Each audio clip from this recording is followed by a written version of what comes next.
Good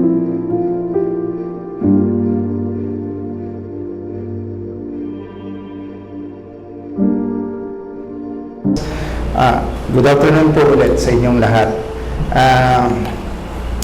Before I proceed, allow me to say a short thanks to Pastor Jason for allowing me again to be part of your Sunday service. Alam niyo, sa totoo lang po, itong church na ito ay isa sa mga nakikita kong pinagpapala talaga ng Panginoon. Kasi after 2 years of what happened to us, diba, lockdown, bawal mag-meet na ganyan, and meron po akong mga nakitang churches na nag-close down. Some even were described to be nalugi. Meron pa ng church na nalulugi. But looking at you, you're still here, you're still coming here, we still have a place like this. May maganda. Dati, ito lang ang hawak ko, ngayon meron ng isa pa.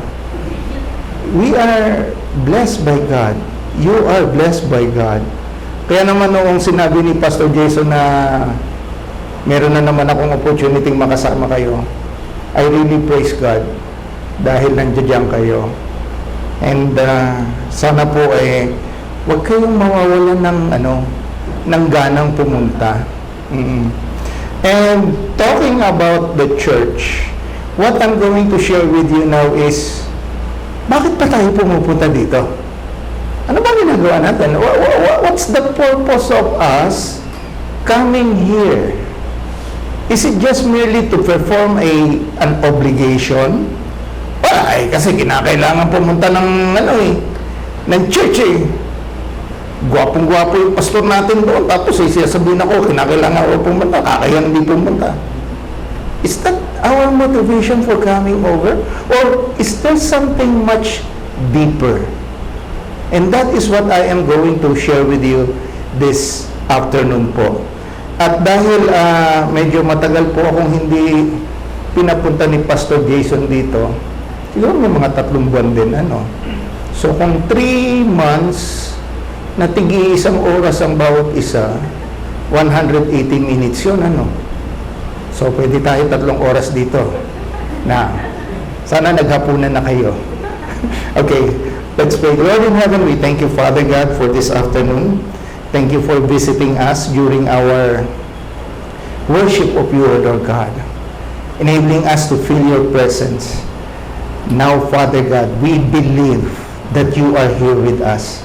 Continue to move in our lives, touching our hearts, enabling our minds to hear your words, O Lord God. Enable us, Father God, to understand the message that you're going to give to us, so that for the coming days, this will be our guide in our lives, so that you will be glorified in us. We bless you, O Lord God. We give you glory and honor. This we pray. In Jesus' name. Amen. Amen. I would like to start with this person. Kilala niyo po ba ito? Yan? Kilala niyo po yan? Albert Einstein, considered to be one of the brilliant person in this century. Pinakamatalinong tao yan. One time, he went to a school to speak, and then there was this one student na gusto siyang i-test. At ang testing sa kanya, simple lang. Ang tanong ng estudyante na yan, Mr. Einstein, how many feet are there in 1 mile? Ganong karaming piye ang 1 milya? And guess what? Ang sagot ni Albert Einstein, hindi ko alam. So itong bata na to, talagang hindi siya mapakali. How come that this brilliant person do not know how many feet are there in 1 mile? Kaya naman ang ginawa niya, talaga nagpahuli siya, inintay niyang matapos na ganyan, at nung nakorem na niya si Albert, inulit niya ulit. How many feet are there in 1 mile? Ang sagot ni Albert Einstein, I don't know. Why should I fill my brain with facts I can find in 2 minutes in any standard reference book? Bakit ko pagkakabalahan ng isang bagay na sa isang upuan ko kaya kong tingnan ang sagot? At dito niyo makikita that Albert Einstein knew what should be the focus of his mind. Na hindi, alam niya kung ano yung dapat niyang pagtutuunan ng pansin at alam niya kung ano yung dapat niyang isa-set aside. And I hope that tayo pong mga Kristiyano, ganun din ang mindset natin. Alam natin kung ano yung talagang bibigyan natin ng pansin at alam natin kung ano yung isa-set aside. Ang kasamaan po rito is sometimes we are focusing so much on things that does not really matter in life. Minsan masyado tayo nakapokus sa pera. Pastor, kung walang pera, walang buhay. Hindi. Ang buhay nyo nasa Panginoon. Hindi sa pera. Minsan ang pinagkakaabala natin, gadget ng mga bata. Yung phone, yung iPad, tablet, pinagkakabalaan natin yan. Sa totoo lang, hindi nila kailangan yun. Ang kailangan nila, oras ninyo sa kanila. Minsan nag-iisip kayo na, saan ko dadaling bakasyon ng aking pamilya? Boracay? Dakak? Saan ba? Ano ba? Doon sa, ni Pastor, Kamaya Resort. Ganun. Doon. Sa totoo lang, hindi po. Ang kailangan lang ng mga mahal nyo sa buhay, oras ninyo. Uupo kayo sa tabi niya, makikipagkwentuhan lang. Kahit lang po sa isang ordinaryong karinderya, matutuwa sila roon. We are so focused on so many things in life na nakakalimutan natin kung ano talagang importante. Kaya naman po dito, one thing that we need to remember always is do not major on the minor. The same is true with the church. Marami tayong iniisip na dapat mangyayari sa church, pero ano lang po ba talaga ang gusto ng Panginoon sa ating iglesia? Dito, sa lugar na ito, ano ang gusto ng Panginoon? At makikita po natin yan kapag tinignan natin yung shared longing, shared hope. Ano ba yung dapat na pareho-pareho tayong iniisip? Ano yung pareho-pareho tayong inaasam? Shared longing, shared hope. And we will be looking at Romans 1:13 to 15. Ang sabi po sa Romans 1:13 to 15, I do not want you to be unaware, brothers and sisters, that often I have planned to come to you and have been prevented so far, so that I may obtain some fruit among you, also just as among the rest of the Gentiles. I am under obligation, both to the Greeks and to the uncultured, both to the wise and to the foolish, so that for my part, I am eager to preach the gospel to you also who are in Rome. Heavenly Father, we thank you for these words. We pray that you will anoint them and use them in ministering to our hearts for your glory and praise. This we pray in Jesus' name. Amen. So, bago tayo pumunta rito ng mas malalim, ano ba ang letter ni Paul sa mga Romans? Ito po, ang letter ni Paul sa mga Roma, ito po yung pinakamalalim na discussion niya patungkol sa Christian living. Mapapasin niyo po sa New Testament, saan nagsimula ang New Testament? Sa buhay ni Kristo. As related by 4 evangelists, Matthew, Mark, Luke, and John. And then pagkatapos noon, dumating yung Book of Acts. In-explain doon kung paano kumalat o paano lumaki ang church. And then, pagkatapos ng Acts, pasok agad ang Romans. Pero tatanungin ninyo, bakit Romans ang ipinasok? Mas nauna pang isinulat ang letter to the Galatians. Nauna pang isinulat ang letter to the Corinthians, yung first and second letter to the Corinthians. Bakit unang pinasok ang Romans? Bakit hindi yun?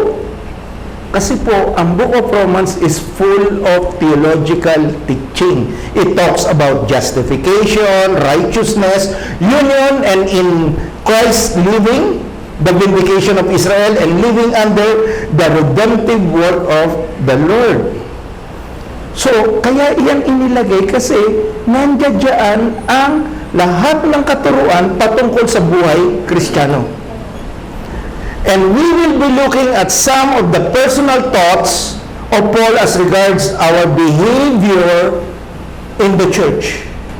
Ano ba ang dapat nating mindset, pag-iisip sa church? And looking at the verses na binasa natin, we will be seeing that we are supposed to be productive, we are to pledge, and we are to be passionate. Iisa-isahin po natin yan. Bawat isa dyan, tig-iisang oras, 3 oras po tayo dito. Okay.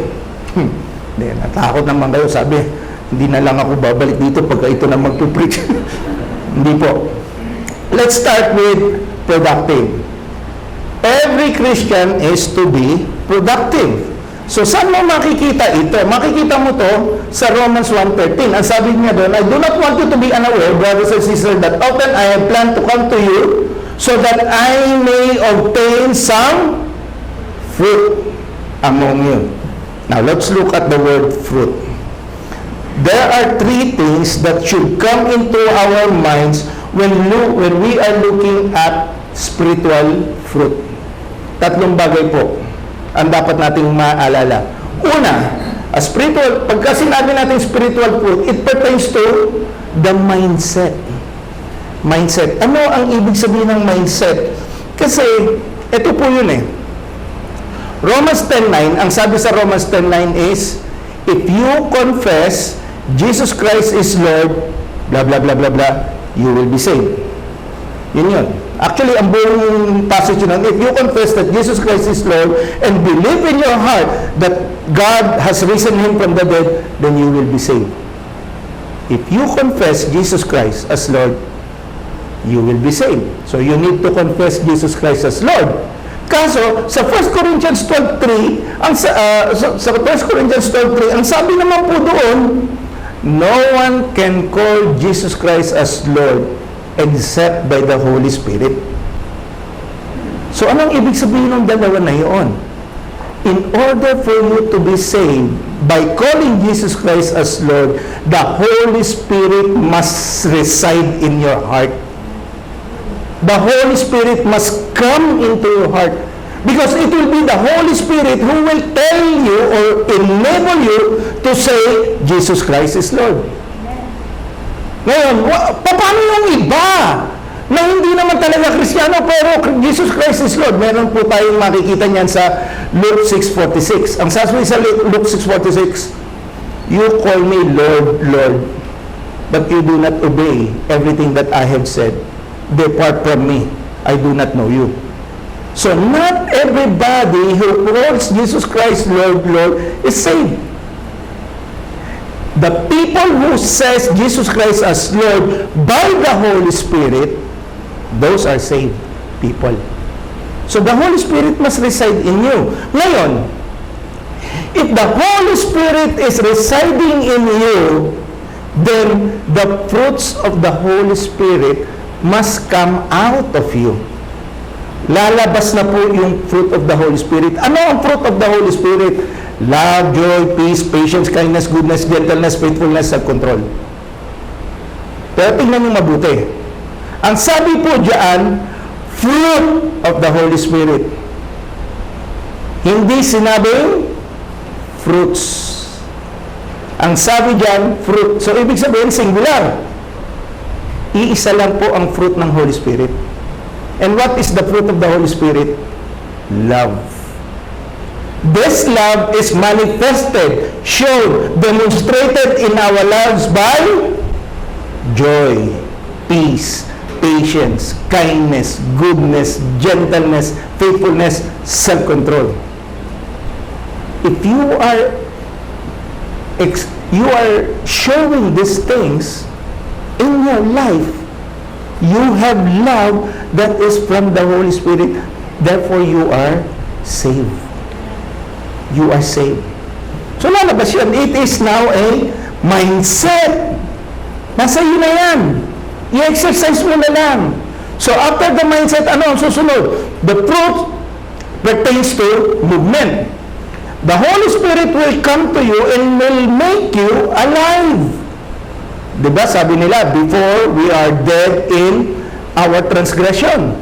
Because the Holy Spirit came to us, we now became alive. Buhay na tayo. Buhay na tayo. At ano ang isa sa mga palatandaan ng isang buhay na bagay or a living organism? It is moving. Gumagalaw. Gumagalaw. Kung tuod ka, tuod ka. Nakakita na ba kayo ng patay na gumalaw? Hindi po, opo, nakakita na po yung napanood namin zombie. Hindi po totoo yun. Hindi totoo yun. Yung mga aswang, naku, masamang espiritu yun. In other words, only the living can move. E paano yung mga hindi naman talaga Kristiyano pero bumubuhay? Or, i-qualify ko, only those indwelt by the Holy Spirit can move in accordance to the will of God. Dati hindi mo kaya, ngayon kaya mo nang maging mabait. Kaya mo nang mabait. Because of the Holy Spirit. You are moving in accordance to the will of God. Yun ang another palatandaan ng spiritual fruit. The Spirit who came into the life of a believer makes that person alive. And being alive, it means movement. Doing things in accordance with God's will for the glory of God. Dati, basta ka lang bumibira. Ngayon, ang bira mo na for the glory of God. And this can be seen through godly living. Dati hindi mo kayang maging mabuting tao. Ako po, dati, sinasabi ko kay Pastor Jason na ito if you're going to meet me 25 years before, 35 years before, i-meet mo ako 35 years before, you would not like to talk to me. Ayaw mo kong kakausapin. Pag nagsimula ako magsalita, graduate ng PMA, tiniente, obnoxious po kong tao.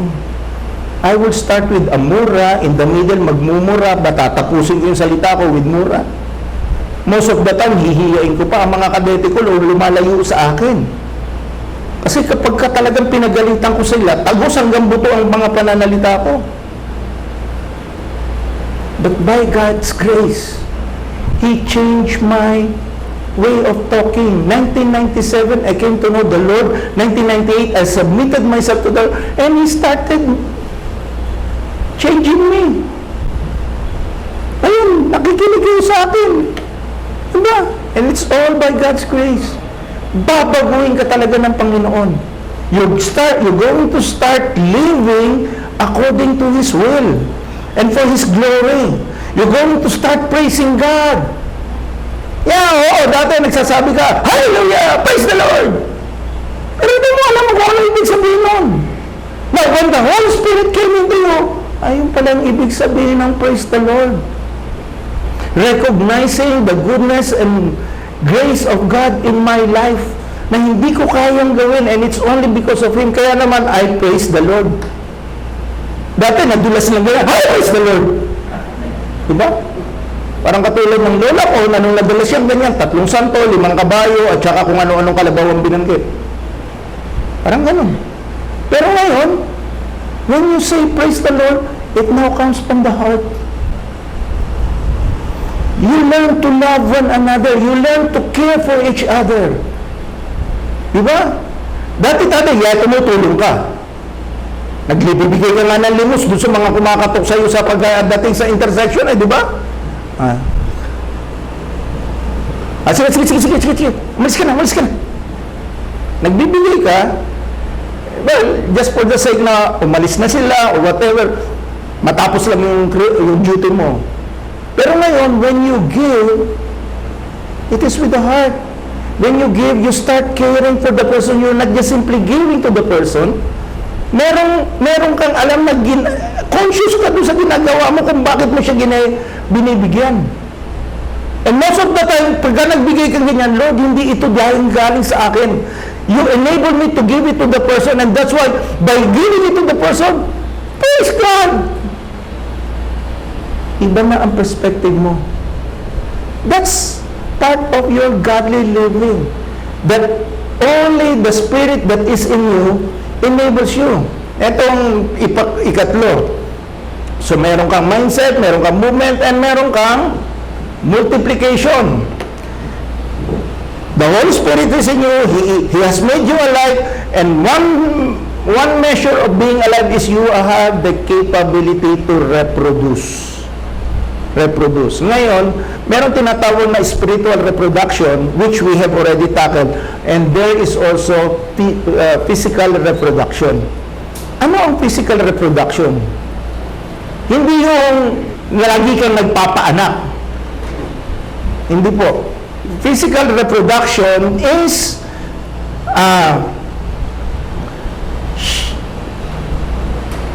spiritual. Bringing one believer to the Lord, producing offspring, bringing souls to the kingdom of God. That's growth. That is growth. So, tatlo po yan. Isang mindset, isang multiplication, movement.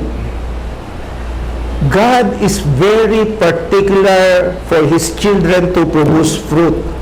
Sabi po sa John 15:8, "This my Father is glorified, that you bear much fruit, so prove to be my disciples." The only reason, or the only proof that you are a disciple of God is you are producing fruit. Di ba ang sabi doon sa Bible yun you will know them by their fruits. Paano mo makikilala ang isang tao, anak ni Juan? Kasi kumikilo siya ayon kay Juan. Ang mindset niya ayon sa mindset ng tatay niyang si Juan. Di ba? So, paano mo makikilala ang isang tao na Kristiyano? Yung fruit niya, yung kilos niya. Yung kilos niya. God is wanting us to produce fruit. Uy, maraming salamat po. On the opposite side, what would God do to you if you are not producing fruit? Ayan, nakasabi po rin. Hindi po ako nagsabi niyan, ang Biblia. Every tree that does not bear good fruit will be cut down and thrown into fire. If you are not producing fruit, then you are not part of Christ. Therefore, you will be cut off and you will be thrown to hell.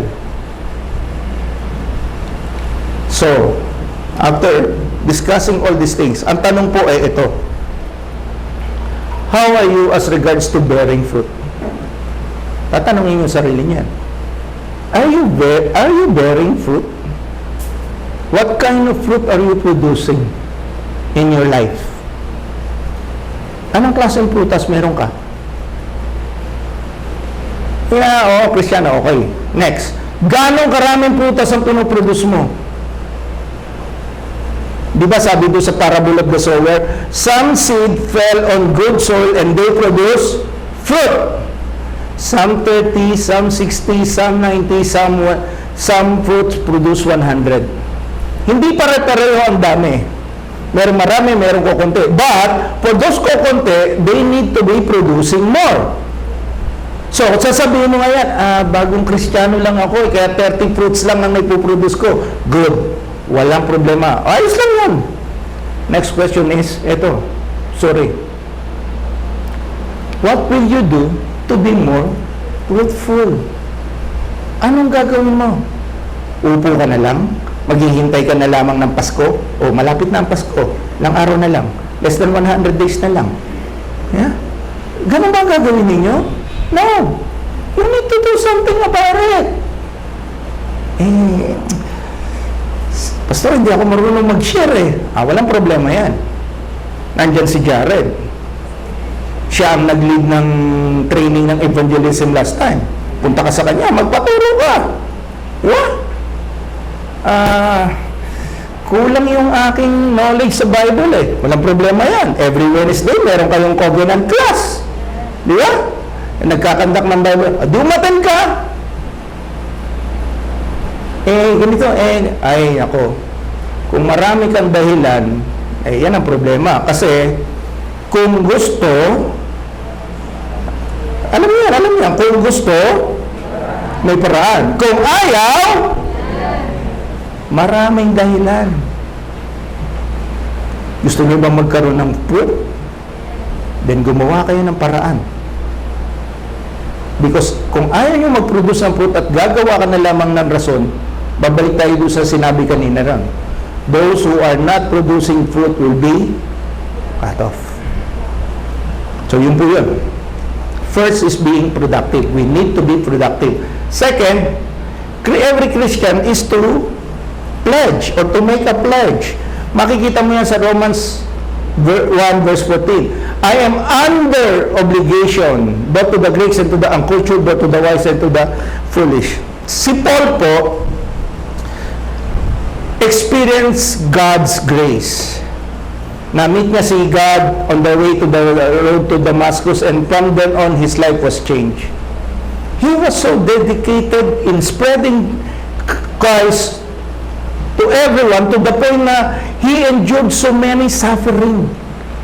He endured so many. He experienced 39 lashes. He was beaten 3 times with rods. He was stoned to death. Pinagbabato siya. That's a Jewish custom. Pinagbabato siya, bumagsak sa niya, nakala patay na siya, iniwanan siya, and then later on, na-revive siya, lakad siya, alis siya ulit. He was stoned to death. He was shipwrecked 3 times, 3 beses na nasira ang barko niya sa gitna ng dagat, aanod-anod siya doon, day in and day out. He was in danger of the elements and the people. He experienced hunger, he experienced sleeplessness, and he experienced thirst. But yet, he never stopped sharing Jesus Christ with others. He never stopped. He never stopped. Regardless of what happened to him, he always had the desire to share the message of Jesus Christ to the people. Now, that's Paul. Kayo look at your lives now. Look at your lives. What was your life before meeting Jesus Christ? Me? Ako tatanungin ninyo, kulang ang isang magdamag para ikwento ko sa inyo ang buhay ko before. But all of those things were changed by Jesus Christ. I'm sure we have the same experience, similar experience. And that's why, comparing your life with what Jesus Christ did on the cross for you, definitely masasabi nyo, ito, salitang Pilipino, may utang na loob ka. Diba? May utang na loob ka. Pero, itong utang na loob na to is not unto God. Hindi mo, kasi salvation is free eh. Hindi mo to pinaghihirapan. So, kanino ka may utang na loob? Ang utang na loob mo nandun doon sa mga taong nakapaligid sa iyo na hindi pa nakakakilala sa Panginoon. You have the cure for that. And it is your, moral obligation to share that cure with those who are dying. Kinakailangan nyo i-share yan. Hindi nyo itatago yan. Di ba? Hindi mo itatago yan.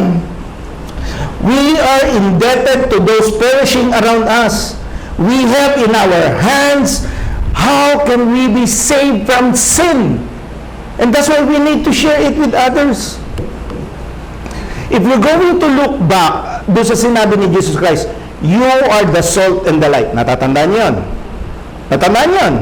You are the salt and the light of this earth. If you're going to put that salt and light phrase into one word, alam niyo kung ano yung word na lumalabas?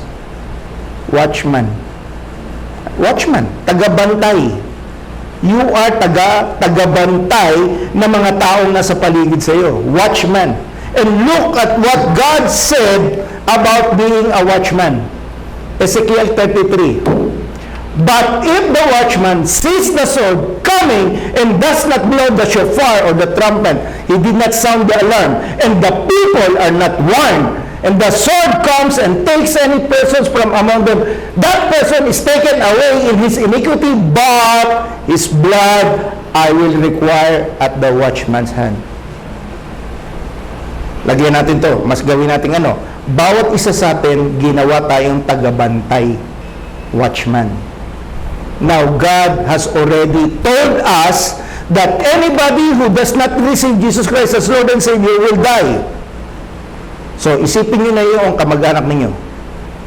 Nanay, tatay, uncle, ante, pinsan, kapatid, anak, apo. Ako pala, wala po akong apo. Whoever, kamag-anak, kapitbahay, kaibigan, katrabaho, think of the people who does not know Christ yet. And they will die, they will fall on the sword because they do not know Christ. And yet you know that. And if you're going to sit down there only, not doing anything, they will die, but God will require their blood in your hands. Hindi po ako nagsabi nito. Bible ang nagsabi nito. God will require their blood in your hand. So ngayon, ito. Do you have the sense of obligation to share with the people the hope that is in you? One of the good things you in Balanga have is that meron kayong magandang plaza. Maganda yung plaza ninyo. If you're going to sit there in the plaza and you're going to see around, if you're going to see the people around there, what do you feel? Do you feel this? You're going to go to the mall. Ano ba magandang mall dito? Meron, nakita ko kanina, dumadaan ako, ginagawa pa lang yung SM eh. You're going to go to the mall. You're going to go to Starbucks, wherever. You're going to go to the beach. You're going to go to the supermarket, to the grocery. You're going to go to the school where your sons and daughters are studying, and then you're going to see the people around there. What do you feel? Do you have a sense of this? You should. You should. Because God is going to make you accountable. And that's why every time you're going to see people, don't just look at them. Ay, baliktad ang sapatos. Ay, pangit ang pantalon. Don't just look. Ipagdasal ninyo. Pray for that person. Lord, sana makilala ka niya. Makilala ka niya. Jesus commissioned each and every one of us as His witnesses. Natatandaan niyo yan? Witnesses. Acts 1:8, while Jesus Christ is rising up or ascending to heaven, He looked down and He saw the people there and He said, "You will be my," hindi pala, nagsimula yun sa, "and the Holy Spirit will be upon you, and you will be my witnesses in Jerusalem, Judea, Samaria, and to the ends of the world." You will be my witnesses. Hindi niya sinabi rin na, ikaw, na nakaputi, may salamin, gwapo, pastor ka, ikaw ang witness ko. Yung katabi mong babae dyan, yan, witness. Hindi niya sinabi yun. Sinabi niya yun lahat doon. Sinabi niya yun sa ating lahat. That we are going to be witnesses for Jesus Christ. Question is this: are you standing as a witness for Christ? Or are you just a mere spectator? Ano ka? Witness o spectator? You need to be able to answer this. You need to be able to answer this. Third, so meron na tayong productive, meron na tayong pledge, we have to pledge, and then third, we are to be passionate. Eto na. Ito na. Read verse 15. So, for my part, I am eager, determined, passionate, serious. Yun ang term na sinasabi dyan. To preach the gospel to you also who are in Rome. Alam niyo kung anong kadoktor niyan? Yung tema ninyo nito. For I am not ashamed of the gospel, for it is the power of God unto salvation. We are to be eager. We are to be passionate. Paul could not wait to be in Rome so he can preach the gospel there. He was excited to share what he has in his heart. Now, ito ang isa natin dapat natatandaan. Being passionate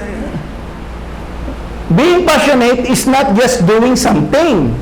It is putting your heart into it. Punta ka sa plaza, nakakita ka ng tao doon, di ka nga rito, maupo ka nga rito. Okay, makinig ka sa akin. Inutusan ako ng pastor ko na mag-share. Makinig ka. O tatawagin mo yung anak mo. Ikaw, pag hindi ka nakinig sa akin, hindi kita bibigyan ng allowance mo. Kasapin mo yung nanay mo. Nanay, pag hindi ka nakinig sa akin, hindi kita dadalawin next year. O next week. Hindi ganun. You need to put your heart into it. Don't do things for compliance. You need to bring your heart into it. Serving God and others is one thing. Serving God and others with your heart passionately is another thing. Sino po dito yung nanay at tatay? Nanay at tatay. Lahat sila mga bata pa. Pastor, ayaw magtaas ng mga kamay. Ayaw aminin ang kanilang mga responsibilidad.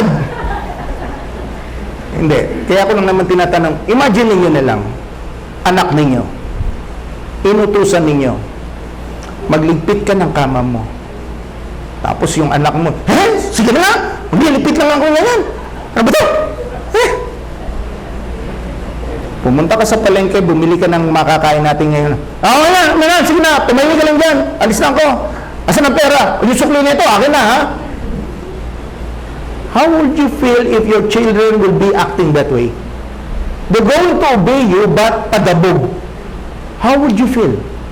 Di ba masakit? So imagine niyo na lang si God, sinabihan ka niya, mag-share ka ng gospel, tapos ang ugali mo, kamapo ka nga dyan. May kota ako kinakailangan ko 5. Pangatlo ka pa lamang, kulang pa akong 2. Mag-profess ka ha? Para counted. How do you think God will look at that thing? Di ba? Nakakatawa, yes. But if you're going to look at it, how do you think God will feel? Pumupunta kayo ng church. Ba't kayo pumupunta ng church? Why are you coming here? Wala eh. Pag hindi ka pumunta, dadalawin ka ng pastor, papakainin ko pa.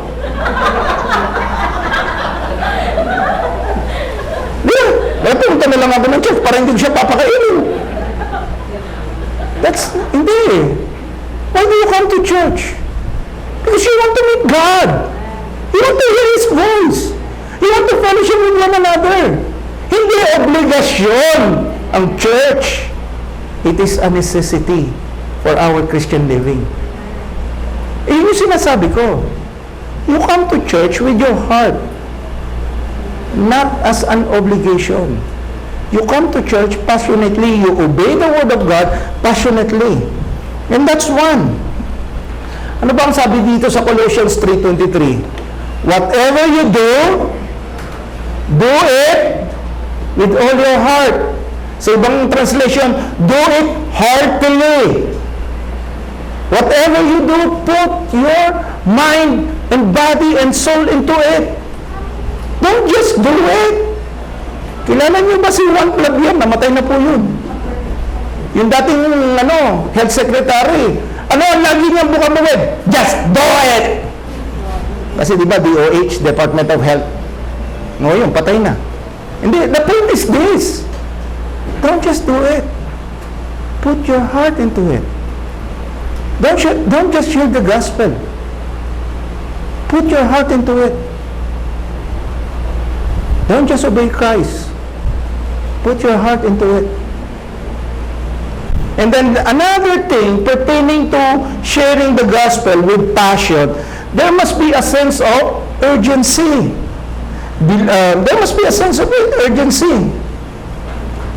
Kasi, you need to realize that our day on earth is limited. Who do you think that you can live forever? Wala, di ba? We are limited on this earth. And that's why we grasp every opportunity that we can have in sharing the gospel. Why? Because we do not know until when that person will be available for us, or we do not know until when we are available for that person.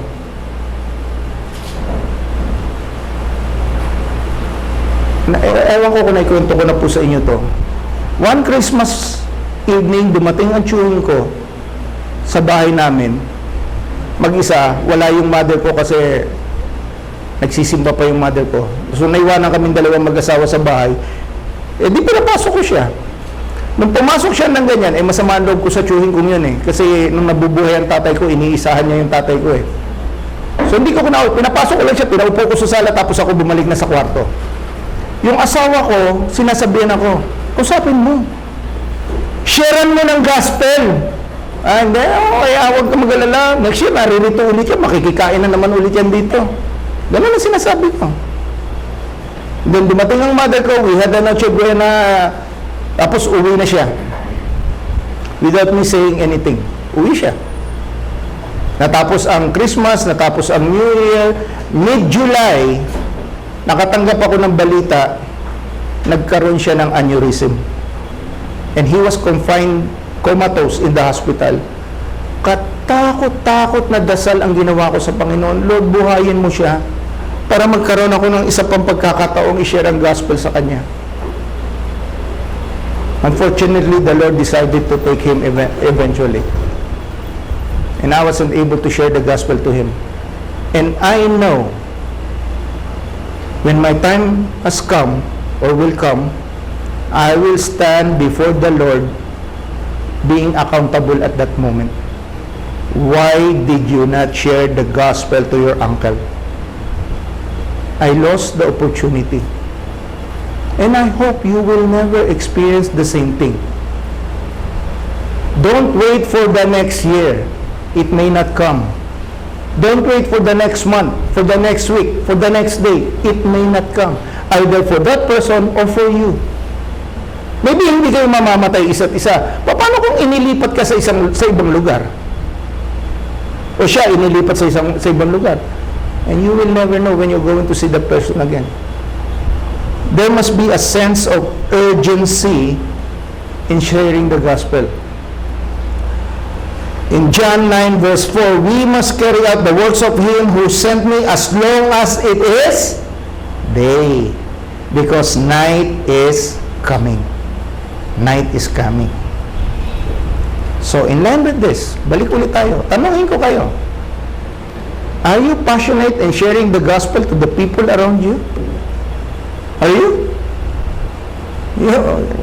I'm not telling you to answer that immediately, but I really would like you to think about this question when you get home mamaya, before you sleep.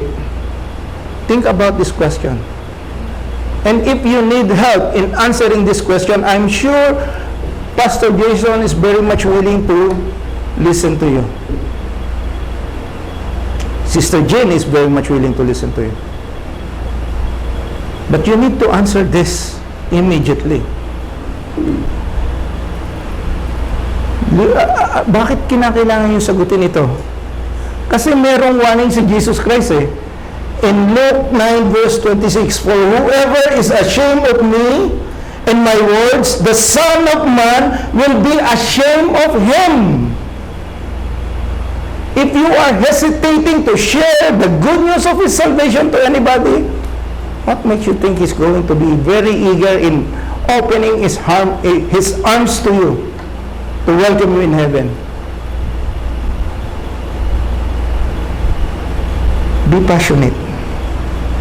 Be passionate. Sa Bible po, it tells us to imitate Paul. 1 Corinthians 11:1. We are to imitate Paul. looking at Romans 1, verse 13 to 14, are just some of the things that we can imitate Paul. We need to be productive. We need to pledge. We need to decide. We need to be obligated when it comes to sharing the gospel. And we need to be passionate in doing that. Examine your life in the light of these words and see how you stand before God. Paano ka tatayo sa Panginoon after hearing these things? How can you move closer to God and be aligned with His will for you? What areas of your life do you need to surrender in order for you to address this? Sabi po natin, masarap maging Kristiyano kasi ang salvation is free. Di ba? Tama. Paborito natin ang Ephesians 2:8-9. For by grace you have been saved through faith, and this not of yourself, it is a gift from God, not by works, so that no one will boast. Ephesians 2 verses 8 and 9 talks about salvation being free. Pero hindi dapat tayo titigil sa 8 and 9. Meron pong kasunod ang 8 and 9, and that is Ephesians 2:10. Ano ang sinasabi sa Ephesians 2:10? For we are His workmanship, created in Christ Jesus. Anong purpose? To do good works, which He has prepared from the beginning of time, that we may obey them. God saved us to do the good works that He has already determined for us to do from the beginning of time. And what is that one good work that we need to be doing? Sharing the gospel. Sharing the gospel. So, how are you going to abide with this? I hope mamaya po, when we go home, let's ponder this. Let's think about this. Let us not allow the night to pass by without us being serious in looking at ourselves regarding these things. Productive, pledge, passionate. Productive, pledge, passionate. Okay po? Huwag po kayo magalit. Hindi po ako galit, ha? Makisipin nyo, nagagalit na naman ako. Sasabihin nyo kay Pastor Jason, Pastor Jason, pwede ba? Next year na lang. Hindi po. I just love you guys. I am blessed by your life, and that's why I really would like you to be serious with this. Let's all stand. Let's all stand.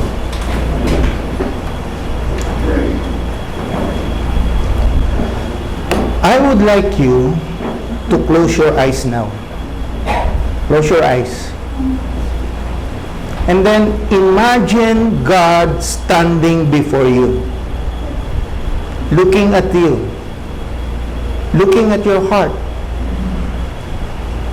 And that's why I really would like you to think of Him as we say this prayer. Our Father in heaven, we thank you for our salvation. The sacrifice of Jesus Christ on the cross has enabled us to walk freely from the chains of our sins. Because of your great love through our Lord, we are no longer your enemies, but friends, children, and citizens of heaven. As we continue living in this life, we pray, dear God, that we become the reflection of Jesus Christ to the people around us. May we love and serve them with a heart that is fruitful, obligated, and eager. May your life of love and service be our guide to love and serve everyone. Enable us to do what we can do beyond measure, without expectations and limitations. Help us, Lord Jesus, as we prepare ourselves in your service to endure all things. May we give our time, effort, resources, and our love in your blessed name. And my dear brothers and sisters, may the Father bless you, may the Son be with you, and may the Holy Spirit empower you. Blessed are you, O Lord God our Father, forever and ever. Yours, O Lord, is the greatness and the power and the glory and the victory and the majesty. Indeed, everything that is in the heavens and the earth are yours, including the dominion. O Lord, you exalt yourself as head over all. But riches and honor come from you, and you rule over all. And in your hand is power and might, and it lies in your hand to make great and to strengthen everyone. Therefore now, our God, we thank you and praise your glorious name. In all this we pray. In Jesus' name. Amen. Amen. Praise God. God bless po.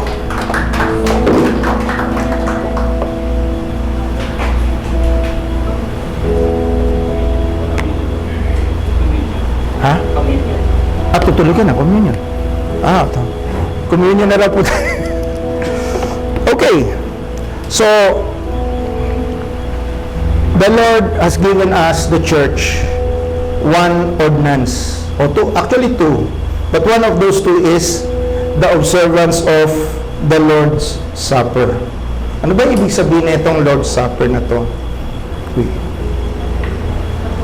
Ano ba ibig sabihin nito? It is remembering the suffering and death of Jesus Christ. But more than that, it is remembering the significance of the communion. And what is the significance of the communion? First, we have to remember that on our own, we cannot save ourselves. Our sin is so great before a holy God that there is nothing in us that can merit, that can earn His favor. Nothing. And that's why the Father sent His Son, Jesus Christ. So that Jesus Christ, being sinless, without sin, will die on our behalf. He would put all the sin on Himself and He died on the cross for that. That is the essence of communion. Remembering the great sacrifice of Jesus Christ for our salvation. Now, Paul mentioned that there is a proper way of observing communion. It's not just merely taking things and then iinom na. Hindi po. Si Paul meron po siyang sinabi. In 1 Corinthians 11:27, ang sabi po dito, therefore whoever eats the bread or drinks the cup of the Lord in an unworthy manner shall be guilty of the body and the blood of the Lord. But a man must examine himself, and in so doing, he is to eat of the bread and drink of the cup. So this is what I would like you to do now. Again, I would like you to close your eyes and think of a sin or things that you have done that you know have offended God in the past month. Ano yung ginawa ninyo na alam yung kasalanan in the past month? Isipin niyo po, sige, isipin niyo. Try to remember. May sinagawan kang tao, meron kang sinigawan mo nanay mo, hindi ka sumunod, hindi nagsinungaling ka, whatever. Try to remember a sin or sins that you have done in the past month. Then I would like you to confess that to God.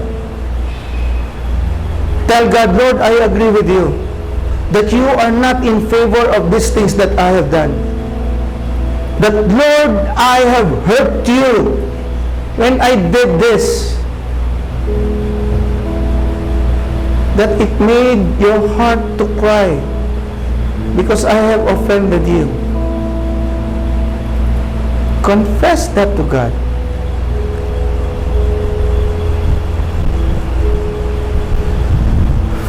1 Corinthians 11:23 says, "For I received from the Lord that which I also delivered to you, that the Lord Jesus Christ in the night in which he was betrayed took bread.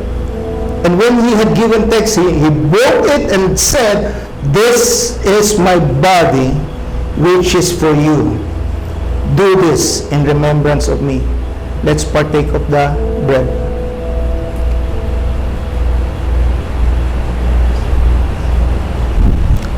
Sige po, you can partake of the bread.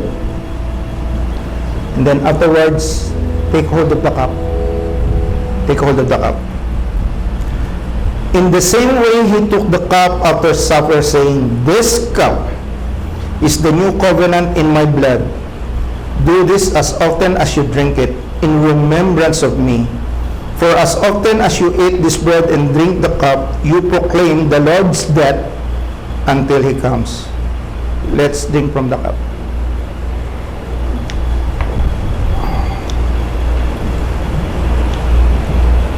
Father in heaven, we have sinned against you. We have offended you. You have called us out of this world to be your own, and yet we failed you. Forgive us, Father. Forgive us. Now, Lord, we remember Jesus Christ, who has given his body to be broken for our sins. We remember the great sacrifice that he did on the cross so that we will be forgiven. We remember the blood that he shed so that our sins will be washed away. Now in faith, O Lord God, we receive your forgiveness because of the broken body of Jesus Christ and for the blood that he has shed for our sins. We thank you for this grace. Now, Father, we can start anew. We can start as if nothing has happened. For you are the one who has cleansed us. You are the one who has restored us. Thank you, Father, for this forgiveness. We bless you, Father. We honor you, Lord. We give you praise. This we pray. In Jesus' name. Amen.